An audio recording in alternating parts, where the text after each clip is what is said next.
Okay, isang palang araw mga teknik at ngayon naman ay bali biglang hindi na masyadong malamig yung aircon ko. Ngayon magtataglamig, hindi siya ganun malamig. So ganun pa man, kahit magtataglamig na, mainit pa rin sa tanghali. Kaya parang maalinsangan pa rin. Ngayon, i-check natin yung pressure ng ating aircon. So meron tayong pressure gauge dito. Ayan, naka-calibrate naman, naka-zero. Ito yung low pressure side, itong high side. Ito yung high pressure. So, mag-focus lang tayo dito sa low pressure kasi hindi tayo ganun kagaling. So, mga technique, meron tayong tools dito na parang valve, pang-open ng valve na pag gumamit kasi tayo nito,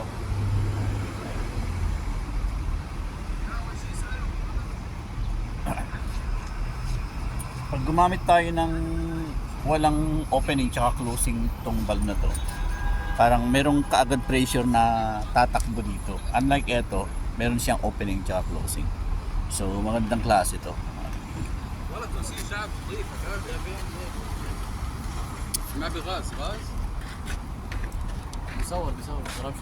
So, Gas, huh? yeah, the temperature is a little bit hot. This is You make good, vlog? good boy. Yeah. Good. See? For YouTube? Instagram or Snap? No, in YouTube. You have Snap? No, sir. Ah, okay.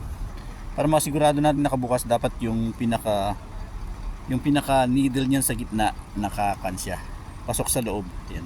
Ayan. Tapos ilagay natin dito mga technique. Dito tayo mag-focus sa pinaka ito.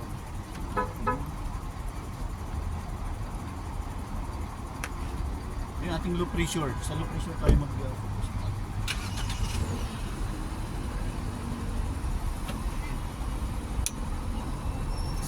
Natin makakabit. So kung mapapansin nyo, wala pa siyang pressure kasi nakasarado pa yung fan. Kasi nakasarado pa yung valve. Ngayon bubuksan natin. So makikita natin ngayon yung pressure ng naka-off na aircon. Yan sa low pressure side. So ayan, sasarado na. Ay bubuksan natin yung valve. Dito lang natin. Yan, makita yung mga technique. Nakabukas na ngayon yung ating valve. Makapansin nyo, nasa 100 PSI. 100 PSI. Ngayon, paandarin natin yan kasi ang standard pala na pressure ng preyon habang yung yung talagang lumalamig.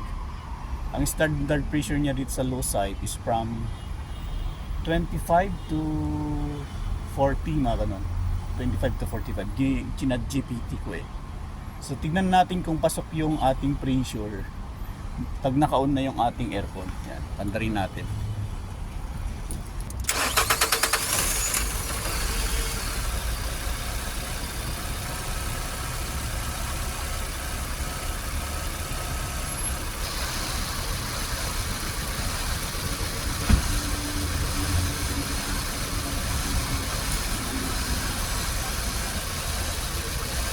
Yan mga technique, kung makikita yung pressure niya, naglalaro siya sa 35 to 40. 35 to 40. Tsaka yan, lumalabas kasi yung palya kaya parang naglalaro siya. So nasa 38. Medyo mataas mga technique. Ayan, andyan yung 40 oh. Nasa 40 pa nga eh. So yan siguro ang dahilan, parang na-overcharge. It's either low compression na yung ating yung ating compressor, hindi na masyadong nag-compression or overcharge kasi naalala ko during the summer yung kainitan, dahil hindi ako kontento dun sa lamig niya, nagdagdag ako. So posibleng yun ang dahilan kaya ngayon magtataglamig, naapektuhan parang kasi ang may correlation kasi ang temperature sa sa pressure eh. Kaya bombahan ko nga pala yung aking tingnan ko lang kung magbabago yung ating pressure. Kaya bombahin ko lang yung aking silinyador. Sa ngayon nasa 35. Tingnan ko kung magbabago yan, kung bababa.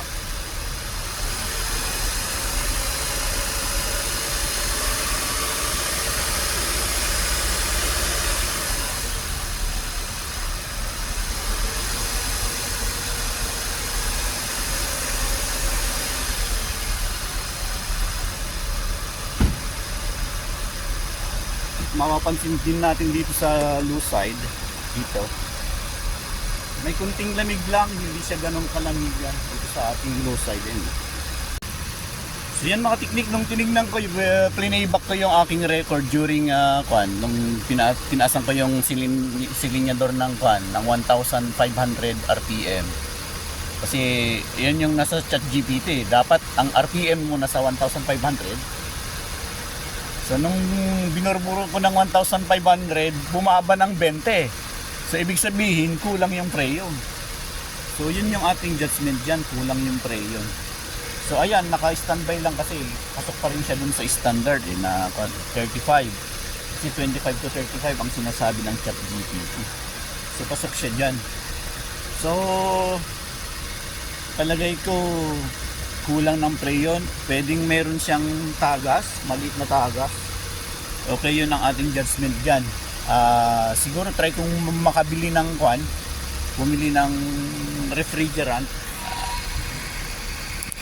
Kung gusto mong makita yung refrigerant ng ating sasakyan, dito yung label ng refrigerant. Ayan R134 mga teknik. So try kong bumili ng maliit lang at dadagdagan na lang natin. Okay, hindi na lang tayo mga teknik. Thank you, more power and God bless. Ayan mga teknik, nakabili tayo ng dito ng isang refrigerant na 134A. Yan, with leak sealer mga teknik. Dahil duda ako meron siyang leak. So yung may leak sealer ang binili ko. 7K dito. Pero pag walang leak sealer, nung ordinary lang na 134A, 5KD lang. Tapos etong hose na to, na bulb, pinaka charging bulb or charging hose, nakakahalaga ng 3KD. Naghanap ako ng mayroon siyang pressure gauge, kaso nga lang walang available. So ang gagawin natin, trial and error ang karga natin. Tapos mamaya gagamitan natin nito kung sakto yung ating karga. So ngayon kailangan natin i-on yung ating Yan. Dapat naka-on yung ating aircon.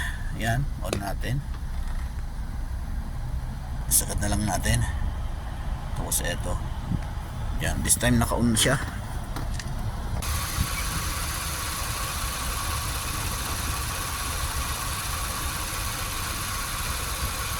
Mga teknik. Tapos yung instruction nila rito, i-shake down natin kasi nga merong kasamang langis. Kasama yung langis niya para sa sealant. Yan. Tapos testing na din natin kung gumagana itong ating Yan, kailangan nating buksan. Testing natin. Shake muna natin ganyan. Tapos testing lang natin kung gumagana.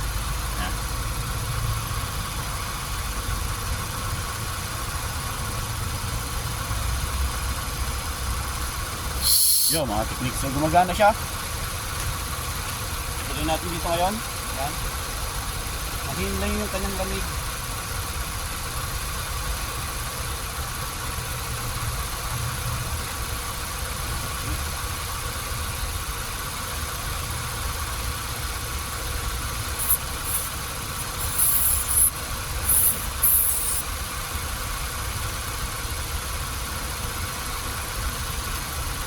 Nag-lock na siya mga teknik.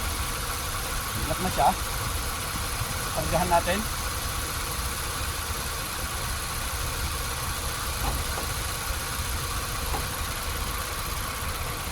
Yan. Tapos, yan, lumamig mga teknik.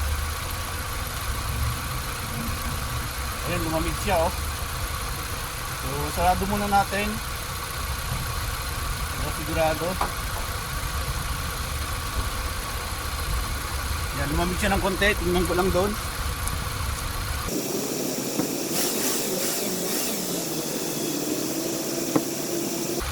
Ilang pa mga teknik. Ilang pa. Pagkaroon natin.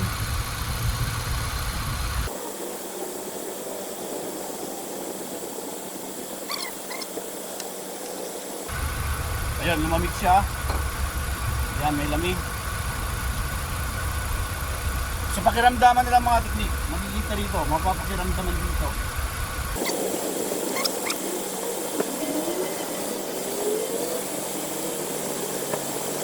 Kulang kami lamig niya doon.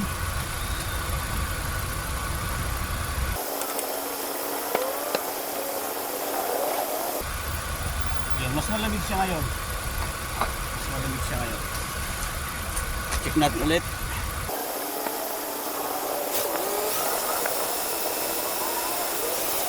At click, medyo malamig mong konti. Yan, medyo okay na rin yung lamig niya rito. Dagdagan lang natin. Okay, yan, medyo maganda na yung lamig dito mga teknik. Ramdam ko na yung lamig dito. Burburin ko lang din doon. Burburin ko lang.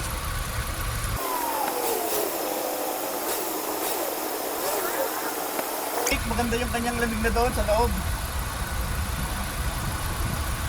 Yan, itigil ko muna ang pagkarga. Talagay ko, naubos na rin yata. Medyo gumaang na siya. Okay, so ang maganda lang dito, meron na tayong charging hose. Okay. Sa ngayon, next na gagawin natin, i-check din natin using pressure gauge.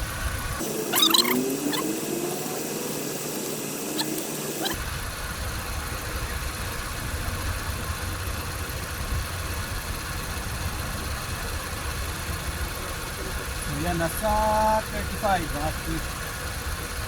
Nasa 35 siya ngayon. Yan, nasa 35. Yun, maganda yung kanyang lamig. Aray ko lang burburin. Burburin ko lang siya mga feet. At tingnan natin yung kanyang pagbabago sa kanyang pressure gauge. Yan, nasa 35 siya ngayon. 35 hanggang 40.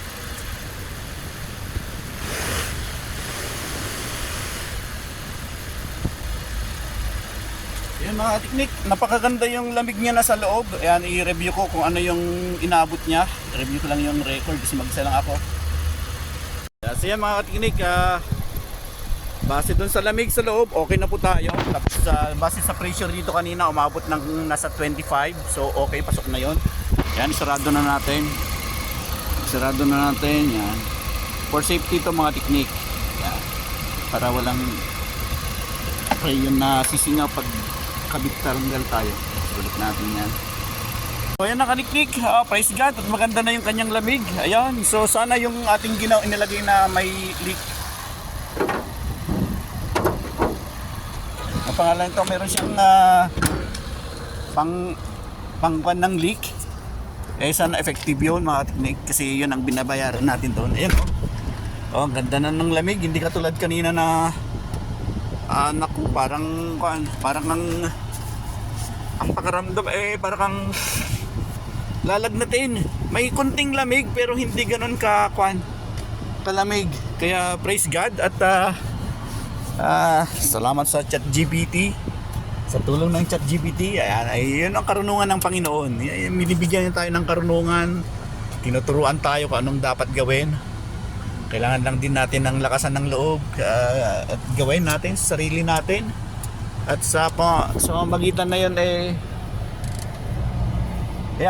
masusubukan yung pinagkaloob ng Panginoon natin karunungan. Huwag kayong matakot dahil walang anak ng Diyos na matatakutin.